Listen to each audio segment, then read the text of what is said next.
And I guess maybe one of the things that I will elaborate on is women who are down in this very low, sort of lower than 5th percentile, may have what's known as premature ovarian failure or primary ovarian insufficiency, which is just the early loss of that ovarian reserve. And so they typically go through menopause much earlier due to the loss of eggs. A lot of that are due to genetic causes, but there are other, where we don't actually know the cause. Yes? Is it also just like genetic? Like, let's say my mom doesn't have menopause till like she's 50. Does that mean that it's more likely I won't have menopause till I'm 50? Yeah. Or does it not matter? Totally great question. So it matters.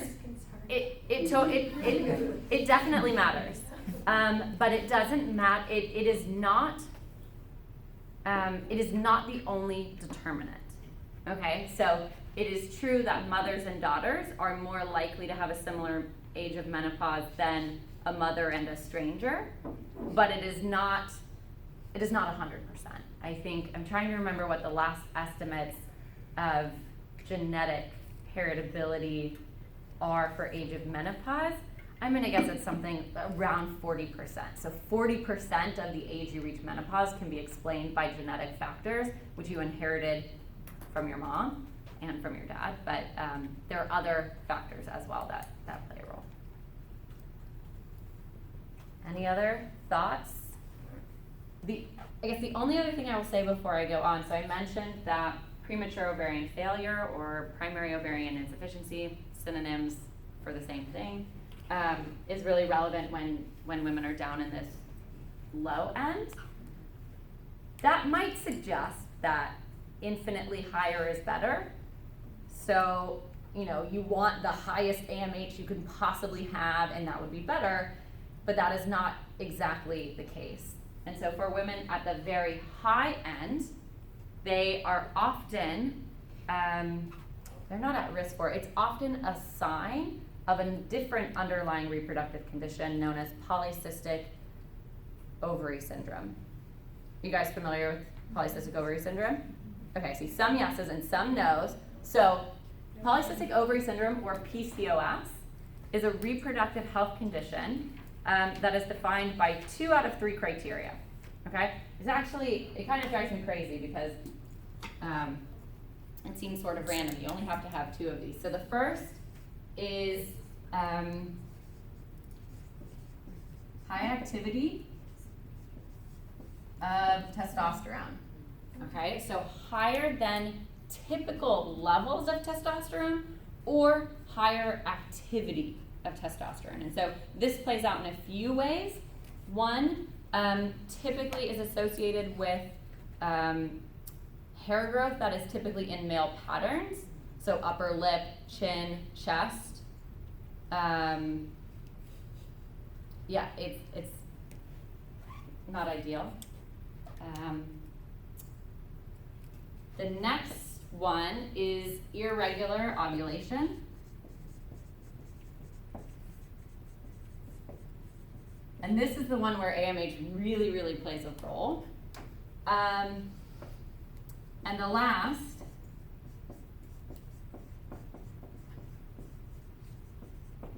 is polycystic ovaries. And this is actually where PCOS gets its name. Although, ironically, you do not have to have polycystic ovaries to be diagnosed with polycystic ovarian syndrome, because you only have to meet 2 of the 3, and if you have these 2, you meet the criteria.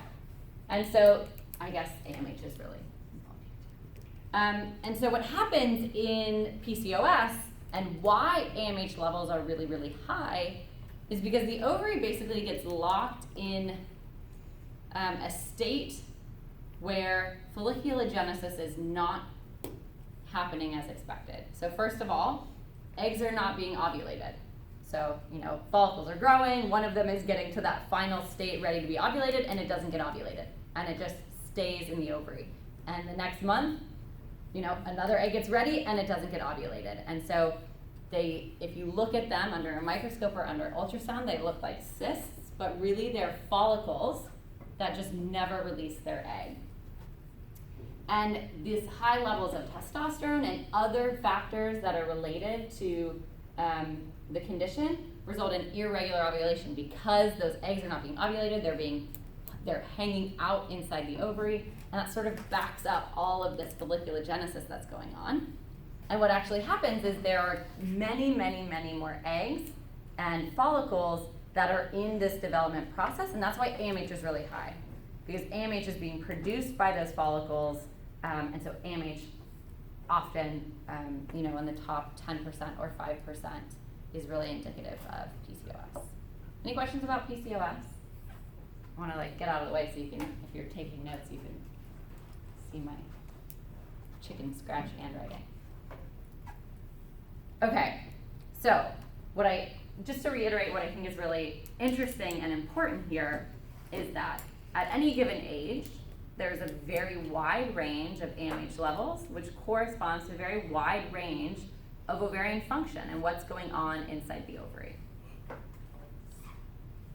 And this is relatively new, I'd say. AMH has, FSH, LH, estrogen and estradiol, testosterone. These have been used in fertility clinics for a very, very long time, and AMH is rather new to be used. Now, when I say rather new, I mean decades, 2 decades. But in the history of biology and medicine and how things move, it's pretty fast. And just last week, literally last Monday morning, I am sorry that this did not translate well when I converted it to PowerPoint, so I'll just read it for you. Just last Monday, the American Society for Reproductive Medicine put out a position statement. Now, this has not been made public. It was just sent out to committee members to read and provide feedback. So this is fresh off the press.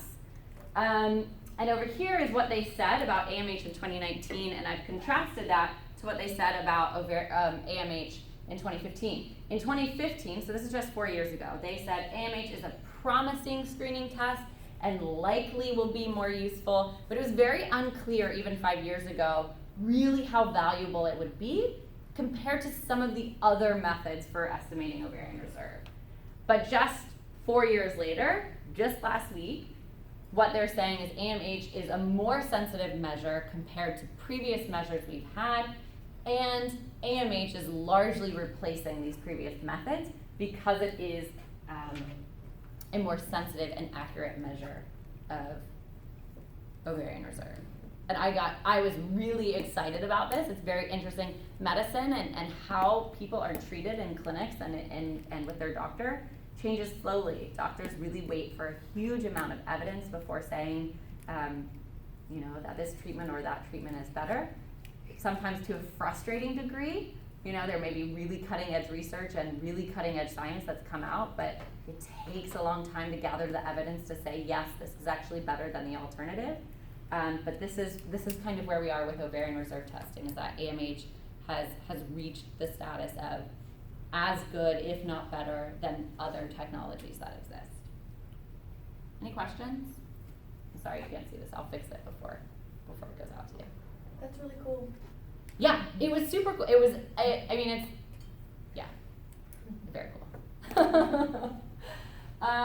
Okay, so we talked about the biology, we got in there, what it's measuring, how useful it is.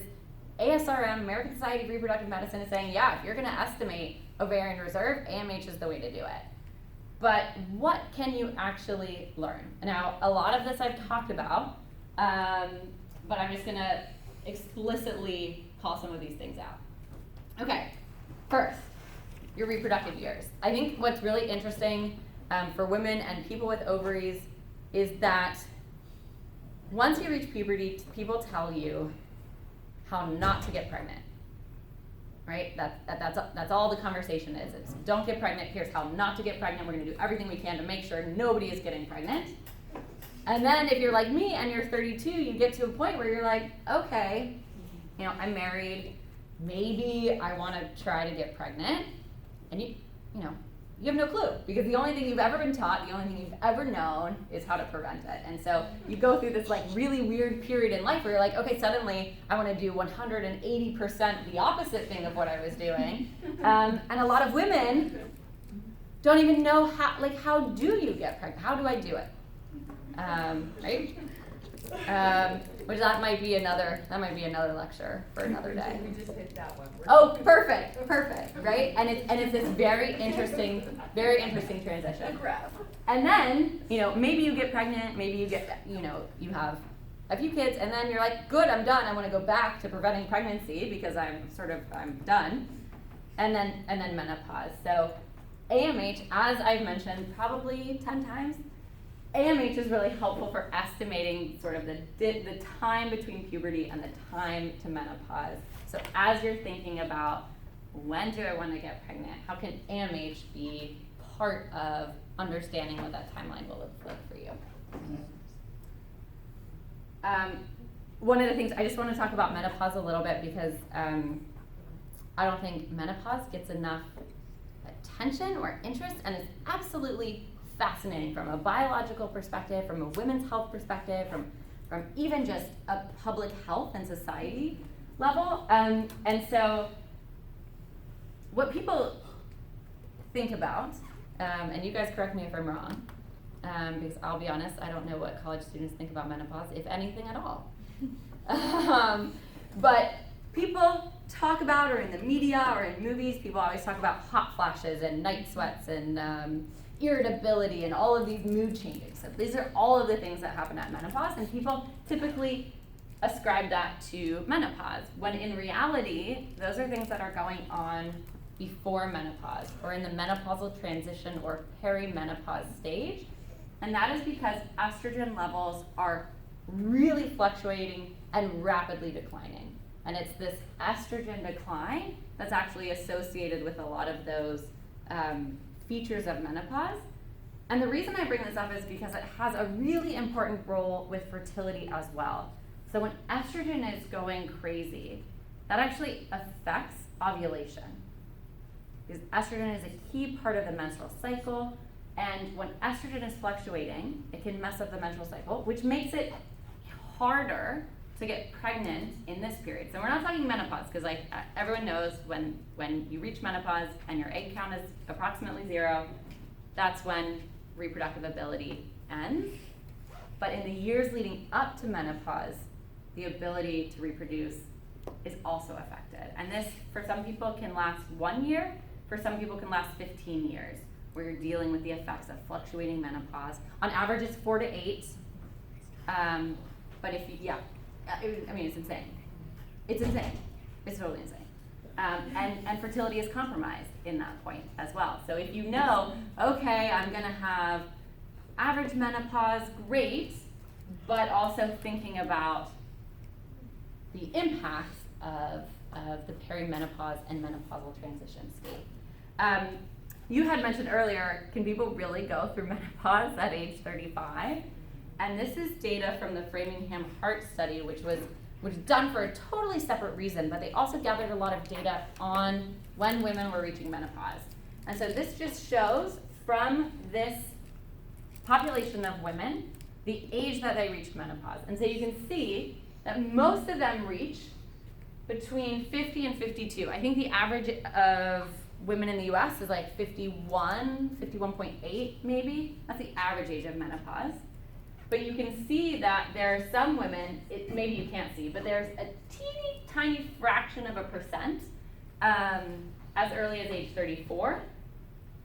And then there are some women who don't reach menopause until age 60. And I mentioned before premature ovarian failure, or POI. Any woman who experiences menopause before the age of 40, that is considered POI, or premature ovarian failure, early menopause and late onset. But I think this is very fascinating and very interesting, that there's such a wide range.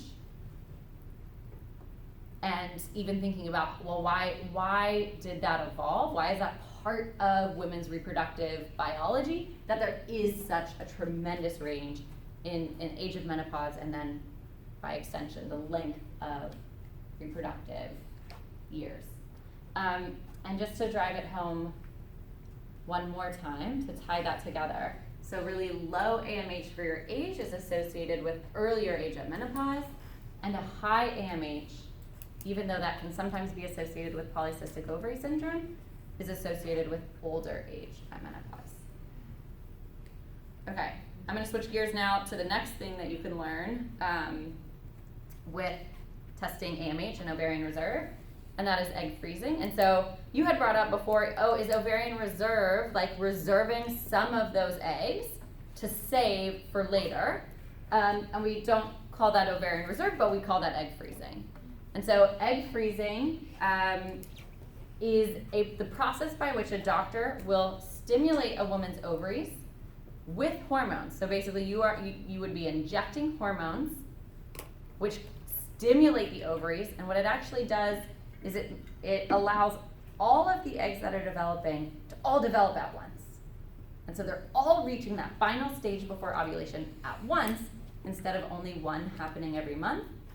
And then a doctor will go in with a very small, very thin needle and retrieve all of those eggs from all of those follicles, retrieving anywhere from a few, 3, 4, 5 to 30, depending on how well your body responded to those hormones that you took to stimulate. And then it's preservation. So those eggs are then frozen and stored until later. And one thing that's amazing about egg freezing is that when you freeze eggs, you're sort of locking in the egg quality at that moment. And so we talked about, we have no biomarker for egg quality. All we know is age is correlated. And so younger eggs are thought to be higher quality than older eggs because of less DNA or chromosomal damage.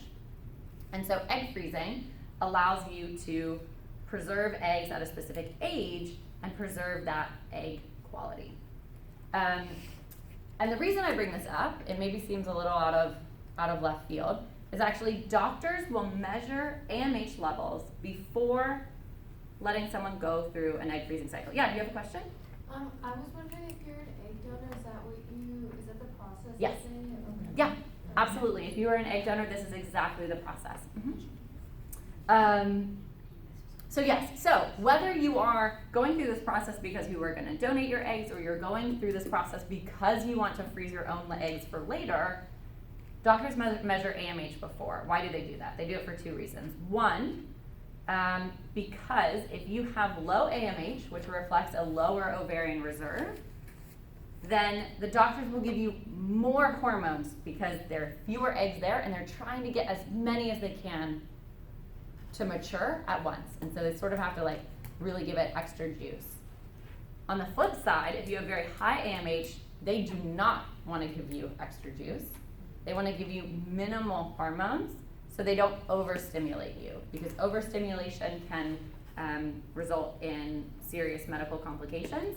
And so they use AMH to guide really this first step. How many hormones, what is the combination of hormones that you're going to get? I'll quickly just mention in vitro fertilization. Are you guys familiar with in vitro fertilization? Awesome. So in vitro fertilization, very, very similar to egg freezing. You have hormones to stimulate ovaries. You have a retrieval to get those eggs out. The difference here is that you are now fertilizing those, and one of those embryos is transferred to the uterus. What people often don't talk about is the rest of them are frozen, just like egg freezing. So they're frozen and they save for later. You can donate them or save them later to try for a pregnancy. But similar to egg freezing in IVF, similarly, measuring AMH to dictate what hormone cocktail to give. We have 15 minutes, so I'm going to skip over cost because I don't think it's quite as relevant. But just to reiterate, low AMH for your age means more hormones and potentially could take more cycles. So it could mean that if you have really low AMH, you only retrieve 5 eggs in a cycle, and maybe you and your doctor have discussed that for whatever your future plans are, you really want to freeze 10 eggs.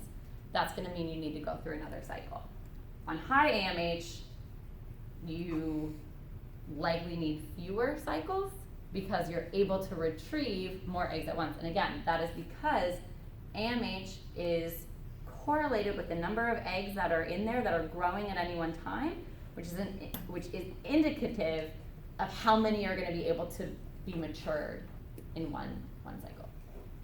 Okay, I've talked a lot about the benefits of AMH and how it's really helpful for measuring ovarian reserve, but I did want to present, I think, one really strong, it's not a negative, but it is a limitation of AMH testing. So one of the things that's really important when you're thinking about proactive fertility is, ideally, I'd like to know, can I get pregnant? Right? Like, if that's why you care about your fertility, because you're thinking about making reproductive decisions, you want to know, can I get pregnant? That's the whole point. I don't care about my ovarian reserve. I just want to know, like, can I get pregnant or not get pregnant? And what has been shown in the literature is AMH does not predict time to pregnancy, which may come as a surprise.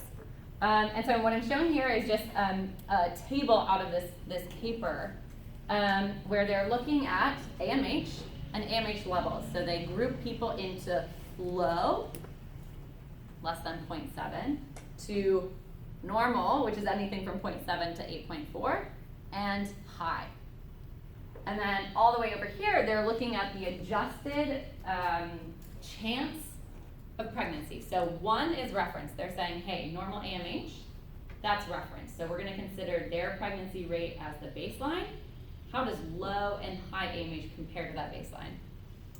And what they show is that low or high, even though this says 1.19 and this says 0.8, when you read hazard ratios, if the confidence interval overlaps 1, it's no different than 1, right? So what this is saying is high AMH and low AMH is not statistically significantly different from normal AMH in terms of the time to conceive. Okay, this really blew my mind. Yes? Can you comment on the study participants? Oh, Like, yes. who are the couples that are participating? Yeah, so this was a study. It was called the Time to Conceive cohort. The study recruited couples who were trying to get pregnant. Some of them had been trying for, I think, up to 3 months before enrollment. And once they were enrolled in this study, they were keeping notes, sort of a diary of what they were doing to conceive. And so this study followed them for, I believe, 12 months until they either got pregnant or didn't at 12 months. And then they looked back and said, okay, who got pregnant, who didn't, and how does it differ based on the woman's AMH level? Does this surprise anyone? Given everything I've said before, does this surprise people? Talk to me about why it surprises you. It just seems like it would predict pregnancy. Yeah. I don't know how else, I don't know how to expand on it. It just seems like, oh yeah, totally it would. Yeah. I also thought that, and I'll give you a few of my thoughts on this. One, their cutoff of low is 0.7. Now, that means absolutely nothing to any of you because you have not spent a lot of time looking at exact, precise levels of AMH in reproductive age women. But premature ovarian failure, or POF, that I mentioned before, that is associated with an AMH of approximately 0. Okay, so this is much higher than that premature ovarian failure. So one hypothesis is that this cutoff of 0.7 is including a lot of women who have, I don't want to say totally normal, but within a reasonable normal range of AMH, and that is not going to be that much different. So is this cutoff the right cutoff to really understand the effects of really low AMH? And there's some evidence that women who have undetectable AMH, it takes them longer to get pregnant. But this was such a big study and it had a really big splash. And this is the one everyone points to. Oh, AMH can't tell you anything about pregnancy. Yes? How do scientists determine those numerical values and ranges? This is a great question, and it's a very unsatisfying answer to me personally. Basically, when someone comes up with a biomarker assay or a way to measure some sort of hormone or biomarker or lipid or whatever it is, they will test the performance of that assay with about 120 women. 120 is the standard. So they'll recruit a lot of women who are healthy, who don't have any known reproductive conditions. So they would exclude people who have primary ovarian insufficiency. They might exclude people who have PCOS, who have had surgery on their ovaries or something like that. So they're trying to find healthy women across an age range. And then they just measure that biomarker in those women. And then they say, well, what is average in these women? And that's how they sort of define what is considered normal and what is considered high or low on either end. I personally find it very unscientific. It's not unscientific, that's not fair. It's just not that many people, right? Like I showed you that there is a tremendous variability, and just looking at 120 people I think doesn't really capture a ton of the variability. And so I personally think they are a little bit arbitrary, and they differ assay to assay. So let's say you develop your own way to measure AMH and I develop my own way to measure AMH. What you consider normal might be totally different than what I consider normal. So 0.7 for you is like right at 50%, right? And 0.7 for me is like the bottom 5%.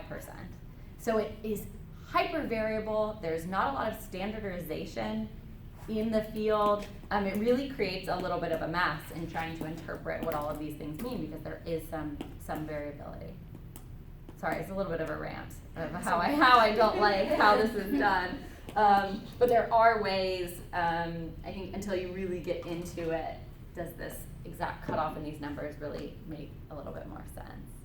Are you going to talk about the different apps and companies tracking? Yes, I should try to get to the, last 5 minutes. Okay. And I think that will be. So I just talk and talk and talk.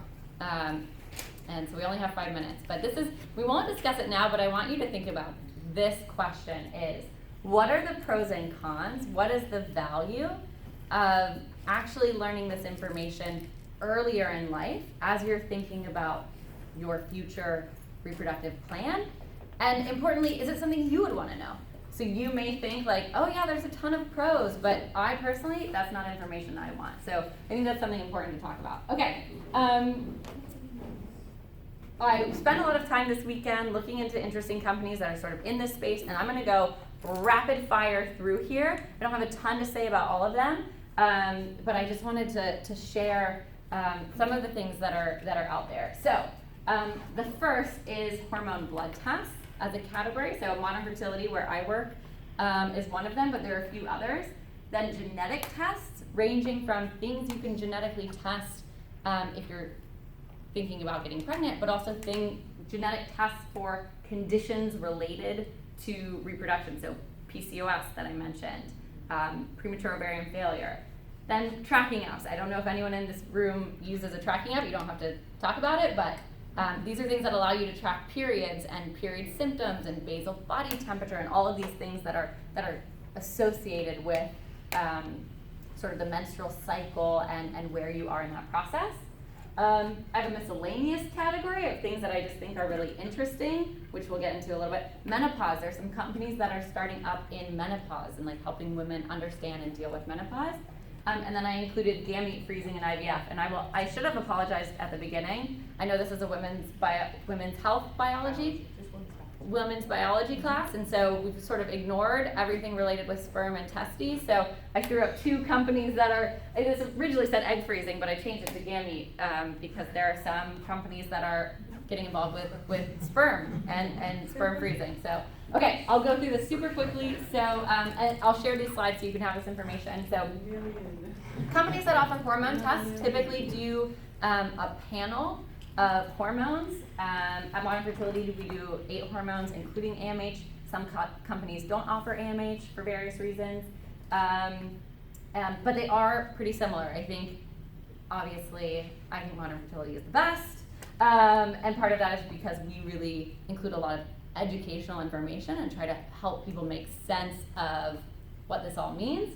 A lot of other companies will give, like, if you went to your doctor, it's like, oh, it's normal, it's high, and that's sort of it.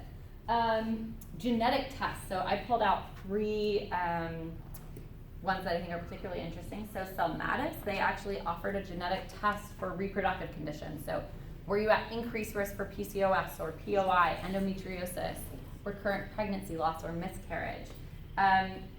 This was not actually a very successful product. So it was really expensive, about $1,000, and women weren't ordering it. So I think it may technically still be available, but they've really stopped marketing the test. Med Answers or Fertility Answers, they recently launched a fertility genetic test.